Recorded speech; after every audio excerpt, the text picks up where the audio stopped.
Alright, good morning guys and gals. Sorry about the last couple days. It's been hectic over here, especially with this load I'm on now. Yes, we're currently driving. It was picked up.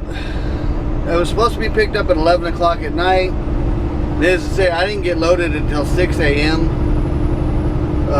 Did a split break on that just to be able to keep rolling afterwards, you know, after they loaded me.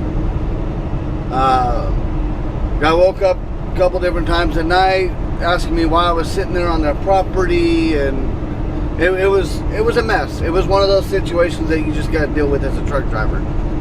But it's one of those situations where it just pisses you off too. I was sleeping good, you know. They came and got me at 5 o'clock, said, all right, go ahead and back up to this dock. Boom, I backed in. Got me loaded, I pulled back out. Sat there for another hour to an hour and a half, give or take. Got me a little bit more sleep. Hit the road, I have 3 stops. I already did the first 2. We're in Tennessee right now. We're 40 miles away from Chattanooga. Got to deliver this final delivery down there in Cartersville, Georgia. Right there by the Love's truck stop. Exit 283. I'm actually going to the hotel that's right behind it, delivering some doors, I guess, for the rooms. But my second place was a bitch to find, and of course the guys weren't answering the phone of how to get there until after I already found it and was creeping up this little alleyway to get to them. But it's been hectic. It's definitely been hectic. I tried to check out the load board again last night for my future load.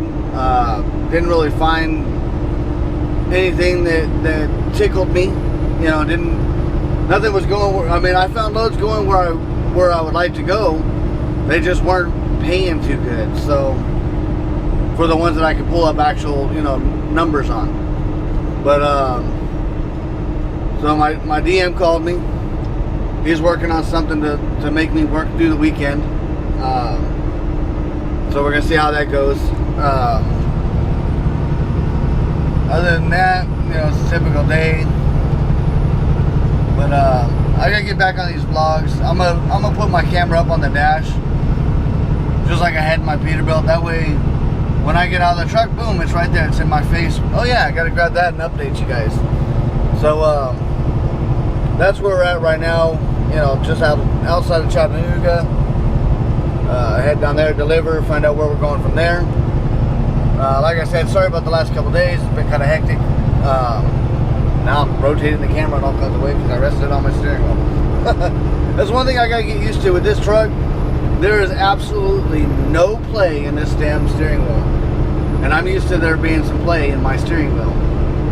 So when I turn, it turns, and I find myself doing this down the road, and I'm sitting there slowly correcting it back and forth, and then I'll cruise straight for a little bit, and then I realize that, you know, the lean of the road changes a little bit, so I got to pull it just a little bit more to one side. And what does that do? That throws me off. So now I'm overcorrecting slightly. So now I'm going back and forth in between the lines, going down the road again.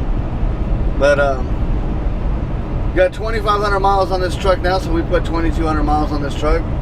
Got my first paycheck. It was a whopping $1,000. But if you think about it, that's not too bad for only 2 loads. I mean, plus buying my fuel and all that. And that was my load that took me down to Nashville, which was only 290 miles.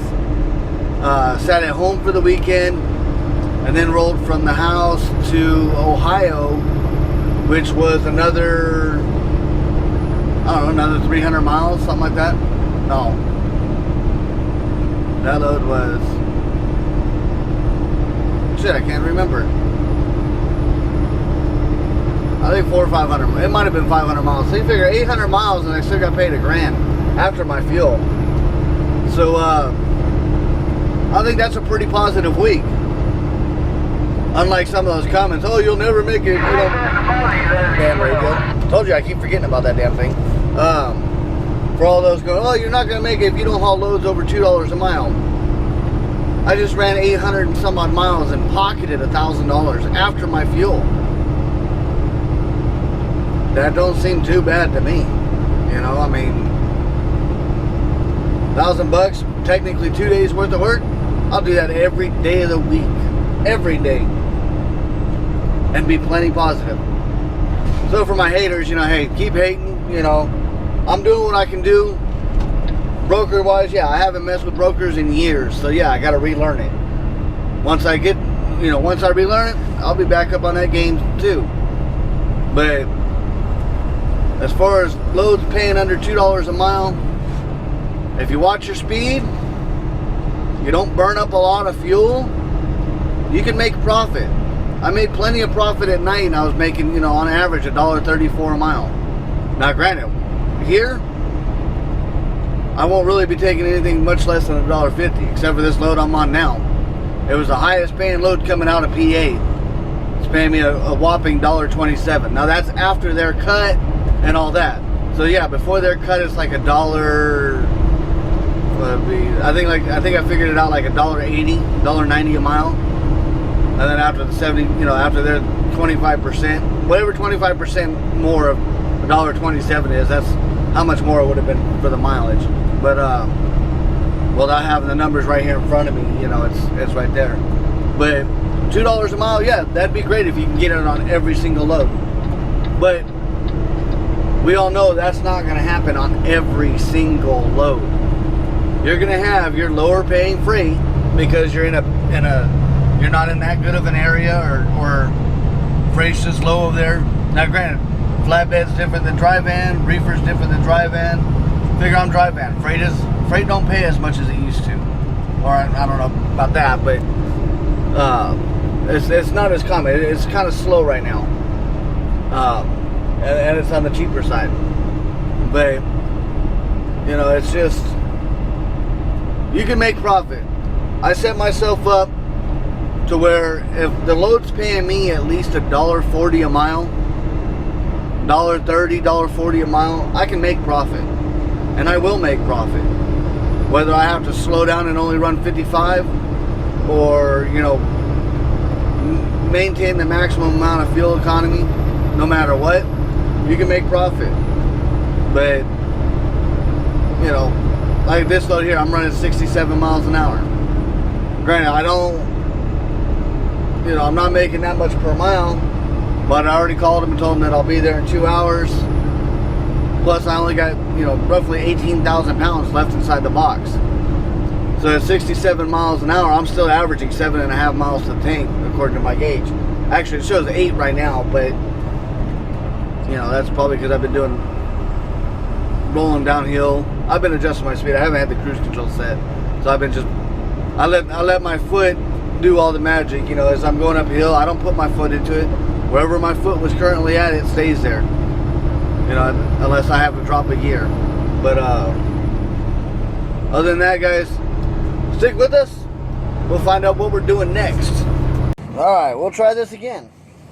My last version of the same exact part of the video got messed up. Somehow.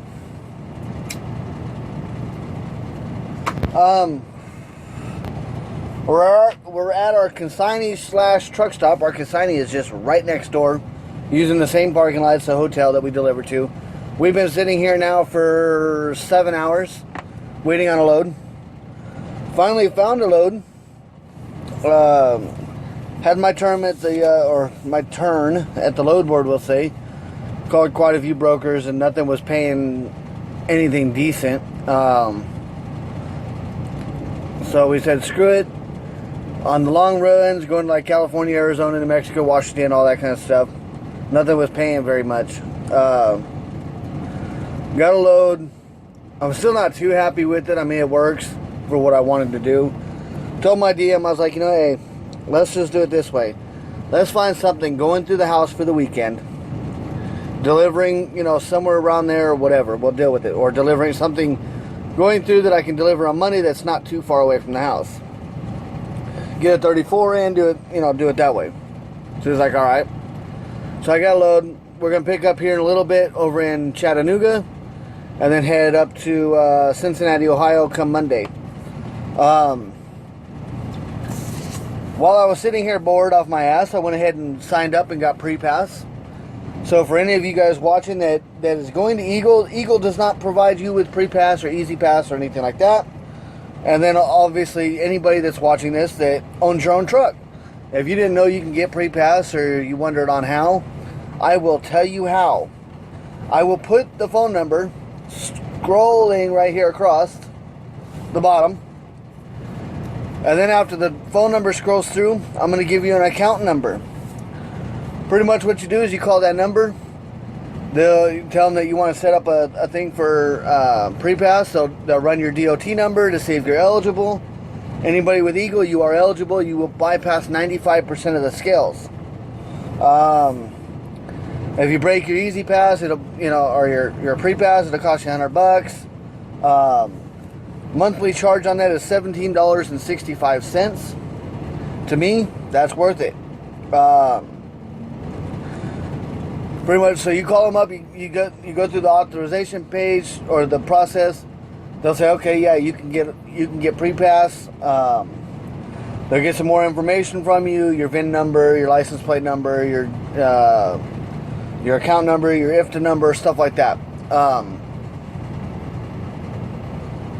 Then they'll ask you, hey, how'd you hear about Pre-Pass? You can give them this number, 288-421. Once again, that number is 288-421. My truck's about to shut off here in a minute. Oh, it's got a little bit more. And what they'll do with that is they'll put that in. That's a referral, a reference code for me. I'll get a little bit of a referral bonus. Get a couple bucks off of my next bill. So it'd be nice, hey, save me a couple bucks. Granted, 17 bucks ain't that expensive, but if you want to do it, do it. I would appreciate it.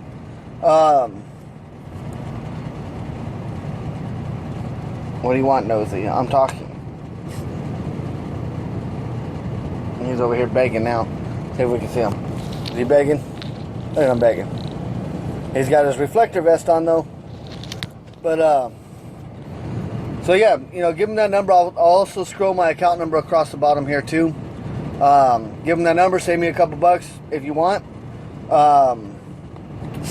What else? With that being said, guys, this video is just gonna be a short one.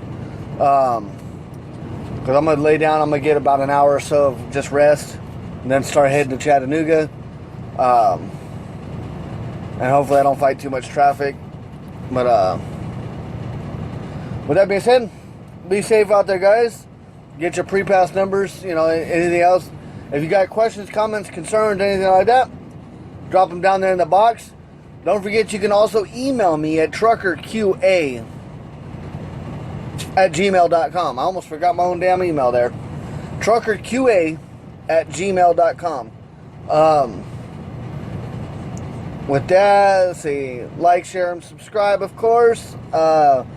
If you're new, sorry this video kind of sucks, but I've been out of it the last couple days, so feel free to hit that subscribe button and tune into my other videos, or my future videos. Feel free to go back and watch my older videos. But we will see you guys on Monday. Since I'm going to the house, obviously my subscribers already know now that I don't really film when I'm at home, except for that one time. I might do it again, I don't know. It all depends on what's going on. But we will be back for sure on Monday. We'll let you guys know what's going on. During the weekend, obviously, I'll be messing with the load boards, trying to find me another load for Monday. So, yeah. Be safe out there, drivers. Keep that shiny side up and that rubber side down. And we will see you come Monday.